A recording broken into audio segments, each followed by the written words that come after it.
Cold storage पे आप आए हो। यहाँ पे आपको हम प्रैक्टिकल विजिट करवाने के लिए आए हैं। ये विजिट का मकसद एक ही है कि आप लोगों को एक प्रैक्टिकल नॉलेज मिले। जो आपने थियरिटिकल चीजें जो प्रोग्राम के दौरान सीखी, वही सारी चीज आप प्रैक्टिकल वे में यहाँ पे आके देख सकते हो। ये जो कोल्ड स्टोरेज है, यहाँ पे आपका पूरा एग्रीकल्चर एक्सपोर्ट का काम हो रहा है। तो आप सभी लोग अगर बिगनर हो तो आप लोगों को यहाँ पे आने से फायदा ये है कि आप लोगों को पूरा एक्सपोर्ट का प्रोसेस सीखने को और समझने को मिलता है। तो आपने देखा कि कोई भी सामान आ रहा है तो रॉ मटेरियल में आ रहा है। तो कोई भी एक्सपोर्ट अगर होता होगा तो उसका पहले रॉ मटेरियल ही होता है, फिर उसका असेंबलिंग होता है, पैकिंग होता है, क्वालिटी इंस्पेक्शन होता है, सब होता है, फिर वो एक्सपोर्ट के लिए डिस्पैच होता है। तो आप यहाँ पे हर एक स्टेप को आपने देखा है। क्या क्या देखा आपने? देखा कि पहले रॉ मटेरियल आया वेयर हाउस में, आने के बाद उसका इंस्पेक्शन करते हैं। यहाँ पे सारे जो लोग थे ना, उनमें से काफी सारे लोग वो माल उतरने के बाद उसको देखते भी है हाथ में लेके, ये कैसा मटेरियल आया है, खराब तो नहीं बेच दिया ना किसी ने भी। तो उसको चेक करने के बाद उसका क्वालिटी अप्रूव्ड होने के बाद बाजू में आप देखे थे कि वहाँ पे लेबर है ना, उसको ग्रेडिंग सॉर्टिंग करते हैं। असेंबलिंग होगा,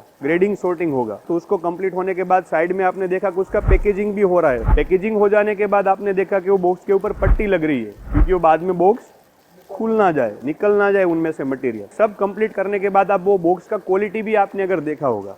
लोकल मार्केट में आप एक्सपोर्ट करते हो और एक्सपोर्ट के मार्केट में आप कोई भी चीज लेके आते हो, दोनों में थोड़ा फर्क होता है। इनमें पहले तो क्वालिटी का फर्क है। आपने देखा कि वो क्वालिटी थोड़ा प्रीमियम है।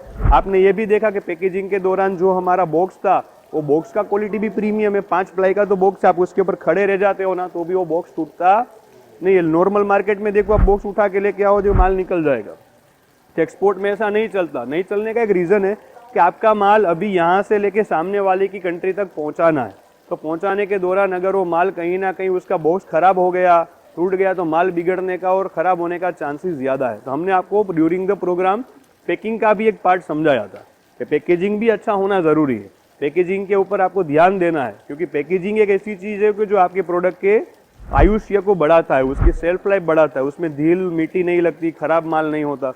तो पैकेजिंग आपके प्रोडक्ट को और निखारता है और सुंदर बनाता है। अब पूरा काम कंप्लीट होके रॉ मटेरियल से लेके पैकेजिंग होने के बाद ये एग्रीकल्चर आइटम है। तो एग्रीकल्चर आइटम में फ्रूट वेजिटेबल है, इसको हम लेके आए कोल्ड स्टोरेज में। कोल्ड स्टोरेज में लाने के बाद हमने उसको क्या किया?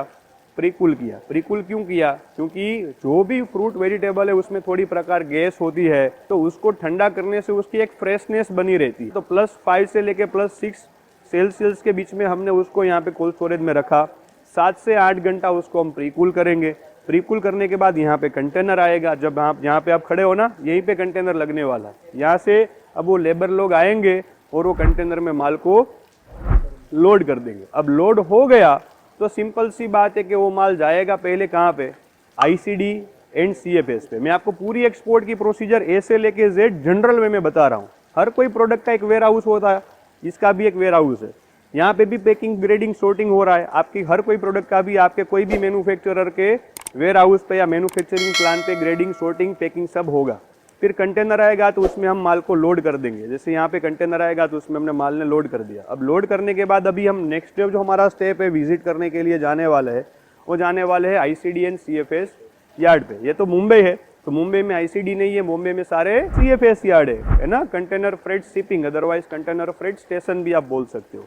तो आपके CHA ने ऑलरेडी वो कंटेनर को बुक करके रखा है। मतलब जैसे सप्लायर से आपने प्रोडक्ट कंप्लीट करवा के रखा, वैसे ही साथों साथ आप एक्सपोर्टर हो तो आपने CHA से भी कंटेनर का बुकिंग करवा के रखा है। अब वही एक टाइम मैनेजमेंट बीच में आप करके वो कंटेनर को बुलाओगे। मतलब आपको पता है कि आज माल पैक होके यहाँ पे तैयार हो जाएगा, तो आज ही को आपको कंटेनर बुलाना है। 1-2 दिन यहाँ पे कंटेनर रख दोगे ना तो आपके डेमरेजिस चार्जेस लगने स्टार्ट हो जाते हैं। तो जल्दी बुलाने से कोई फायदा नहीं है। तो टाइम पे बुलाया जाता है।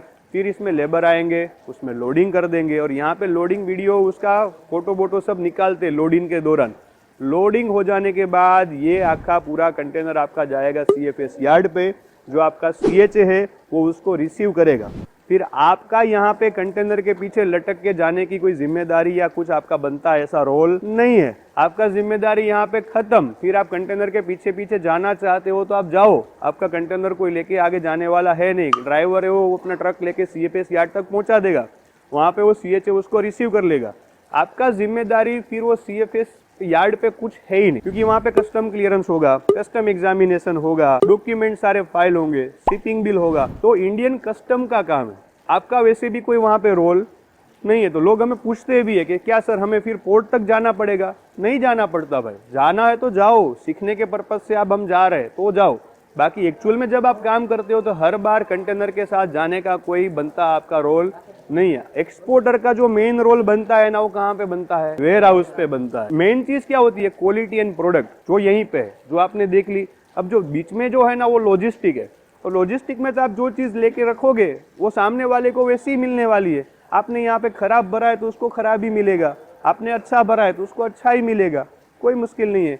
तो वहाँ पे आईसीडी या सीएफएस पे आपका कंटेनर आ जाने के बाद सीएचए उसको रिसीव करेगा, उसका एग्जामिनेशन करवा देगा, उसका कस्टम क्लियरेंस करवा देगा। वो करने की सत्ता इंडियन कस्टम के पास है, करवा देगा आपका सीएचए। सारी चीजें फिर वहां पे कंप्लीट होने के बाद आपके कंटेनर में लगेंगे 2 सील। हम जाएंगे वापिस, आपको ये चीज वहां पे खड़े खड़े वापिस बताएंगे, 2-3 बार रिपीट करवा देंगे ताकि आपके मन में वो उतर जाए। वहां पे सील लगने के बाद फिर वो कंटेनर जाएगा कहाँ पे? डायरेक्ट पोर्ट पे, है ना। तो ये रॉ मटेरियल लाने से लेके कंटेनर को पोर्ट तक पहुंचाने की मैंने पूरी आपको जनरल वे में प्रोसेस यहाँ पे समझाई है। तो जब आप लोग खुद भी अपना धंधा करोगे तब यही चीज 100% फॉलो करनी है, तो आपका कभी कहीं पे कंटेनर अटकेगा नहीं। क्लियर? चलिए, थैंक यू।